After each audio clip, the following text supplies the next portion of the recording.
And I want to talk about violence in media, but in particular violence in video games. Now, of course, I don't think there's anything wrong with violence in media. I think violent video games are a great thing. The more violent the game is, not necessarily the better the game is, but it could be completely appropriate for the game and makes sense and enhances the enjoyment of the game. Well, first I want to talk about why do we have violence in media, or why do we enjoy violence? Well, I do think that human beings, generally speaking, are sadistic animals. And this has to do with our evolution.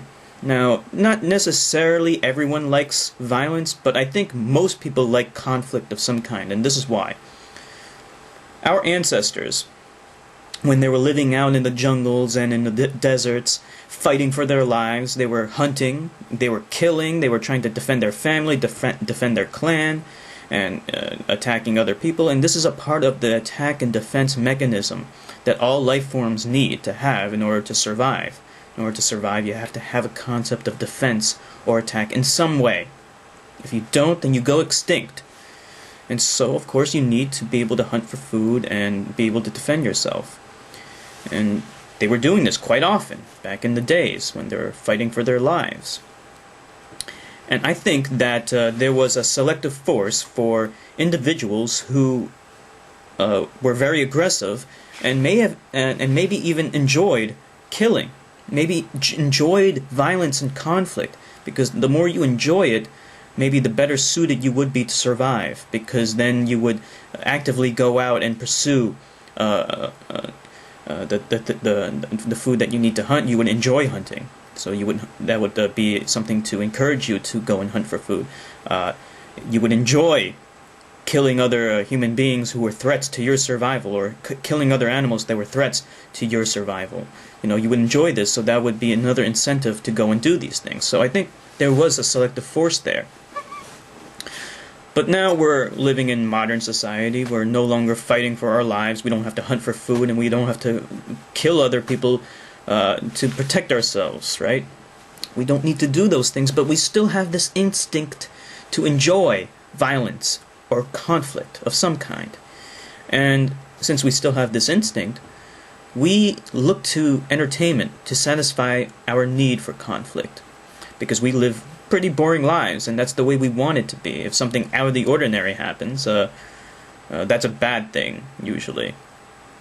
But since we do live boring lives, we look to entertainment to satisfy our need for violence and conflict. In any kind of movie you watch, or novel, or comic book, or some kind of story, something that's narrative, it needs to have conflict in it. Something bad has to happen in the story. If everything is status quo, just business as usual, nothing bad happens, just like our lives, nothing unusual happens, there's no conflict, then it is a boring story. It is going to be a boring movie. Something bad has to happen. Something has to happen. Even in Disney movies, the best Disney movies have good conflicts. You cannot tell me about one Disney movie that has nothing going wrong. Okay? Some are more violent than others, but something always has to go wrong. There has to be a conflict. And of course, the supreme form of conflict, the culmination of conflict, would be violence. And so more mature people who maybe more aggressive than others, may enjoy greater amounts of violence in their entertainment. And I find there's nothing wrong with this, because it's not real. We're able to release our pent-up need for violence and conflict through this medium, which is inherently non-violent because it's not real. So that's why I think it's important, because this is part of our entertainment. We need to enjoy our lives too, I mean, we're human beings. Talk about the news media. Now, the news media is also another form of us satisfying our need for violence and conflict. Whenever you're on the street and there's a car accident, what does everybody do? There's this thing called rubbernecking. It's everybody turns their head and they look and see what happened. People are morbidly curious. They want to see what went wrong. And if there's like blood on the street and there's like a guy with an arm missing or something like that, people are even more curious. Their eyes are going to be drawn to it because that's just the way we are. We are, in fact, sadistic animals. So since we're curious, we want to know about violence that happens all around the world and in our neighborhoods and stuff like that, and that's what the news does. It provides us, it informs us of all the violence that happens. The most popular news stories are always the violent ones. They're far more popular than the non-violent ones, on average. But what infuriates me is when the news media, who profits from violence, that's their main source of income, because those are the most popular, they in turn condemn violence in video games or movies. What the fuck is up with that? You are one of the businesses that is actually providing violent media. You're profiting from it, and then you are in turn condemning other forms of media from doing the same thing. That is completely unacceptable. Okay, you are just, if they are guilty, you are just as guilty too. I can't tell you how much I hated the news when I was a kid. My father, I don't know, he was living on another planet. He had no problem watching the news right in front of me when I was just a little boy. And it was always talking about rape and murder and all these horrible things, and I hated it. I hated it because I was young and I was traumatized. But he didn't care, and the news media didn't care either, because that is extremely violent and horrific things. Why on earth do you want to show people all that nonsense, all that violence?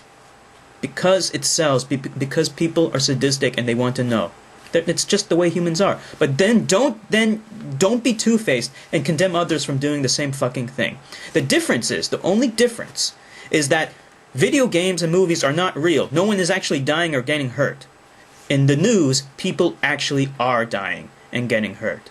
And that's despicable to condemn video games for their violence. And it still happens. And that attack in Russia, they blamed the video game for that. They actually were stupid enough to blame Modern Warfare 2 Call of Duty. I've never played that game. I'm not really into the whole realistic modern-day first-person shooter thing. It's not really my thing. I prefer a futuristic first-person shooter myself, but whatever. Everybody has different tastes.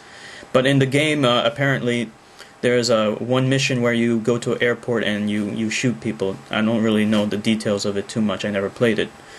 But they actually said that this is being used as a training simulator for terrorists. I mean, like, how stupid can you be? How fucking stupid can you be? Do you think that maybe like the news stories that you cover might also, if that is true, don't you think that the news stories you cover might also have an effect on terrorists? I mean, you're spreading information, and information is power, and that power can be used for negative purposes, for violent purposes. Just saying that. Anyway, that's that, I guess. This is Enigma Hood signing off.